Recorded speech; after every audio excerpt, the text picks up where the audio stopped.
How would black people survive on this planet if white people didn't exist? Now, some people might think of this as a joke, but this is actually a very serious question. There is nowhere on this planet an example of a self-sustaining and successful and thriving black community. I mean, let's take Africa, for example. The whole world is constantly providing aid and supporting Africa from all over the world, from America, from Europe, from Russia, from China. All these major self-sustaining countries are constantly providing aid and helping Africa survive. Same thing here in America. We have all these programs like Section 8 housing, welfare, food stamps to help out the black community. So it is a real question. How would black people survive and self-sustain if white people did not exist? Troglodyte male monkey in winter. Is this you? Yeah. You all really think you all be on to something, don't you? Let's get it. How would black people survive on this planet if white people didn't exist? The same way we did prior to the age of exploration and colonization that saved your ancestors, with Nubian empires such as the Kingdom of Kush, in ancient civilizations like the land of Punt that the Egyptians referred to as the land of the gods. Oh, the Egyptians are not even on this list. Let's get it. With city-states like Carthage that were the North African hub of commercial activity and flourished for over 500 years. That would be longer than the United States has been in existence. The great Ethiopian kingdom of Axiom, while Rome was rising and falling, its influence was spreading throughout Africa from a base in Ethiopia. And without white people, the Mali Empire got along just fine through Western Africa with its crown jewel of Timbuktu, an educational center that it took Europe hundreds of years to even catch up with. Oh, and let's not forget the Songhai Empire of West Africa that encompassed more area and territory than all of Western Europe combined.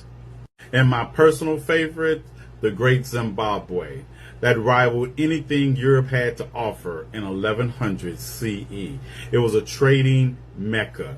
Goods and services were traded there from all over Africa and also included trade with India, China, and the Arabian Empire. Now, you were saying something else.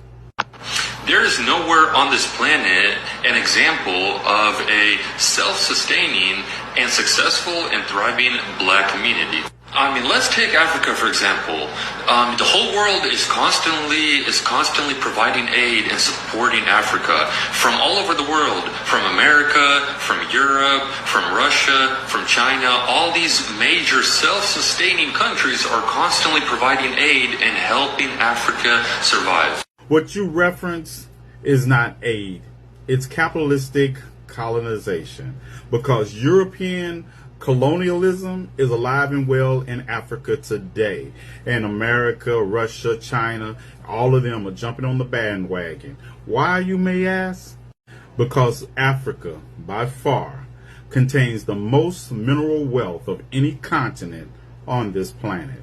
Oil, copper, gold, diamonds, all the precious metals are found in Africa, as well as timber. That is why all of these nations you mentioned want to get a foothold and colonize in Africa today. It is not Africa who needs Europe.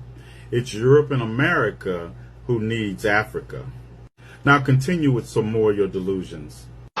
Same thing here in America. We have all these programs like Section 8 housing, welfare, food stamps to help out the black community. Section 8. Let's make this quick, because your stupid ass could have just Googled this. But about half, 49%, of projected base Section 8 recipients are white. About a third, 33%, are black, and 13% are Hispanic. That's Section 8. Moving right along. Next. Welfare. Something else you could have just Googled. You would have discovered that 75.2% of the welfare paid in 2020 went to retired workers and dependents accounts. And you would also discover that 36.5% of welfare recipients are white, while 25.8% are black.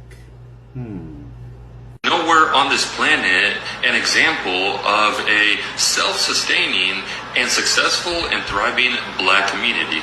There have been many examples in this country alone of self-sustaining, thriving black communities, but your ancestors could not stand to see them prosper and thrive. That's why you continually burnt them down. Communities like Colfax, Louisiana in 1873.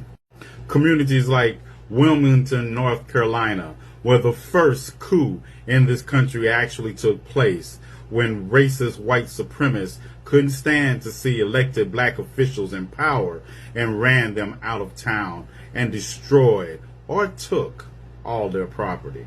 And let's not forget what happened in 1906 in Atlanta, when white people were threatened by the upward mobility of the black community in Atlanta, and all of a sudden 4 random white women accused some unknown random black men of raping them, therefore kicking off a 1906 massacre in Atlanta.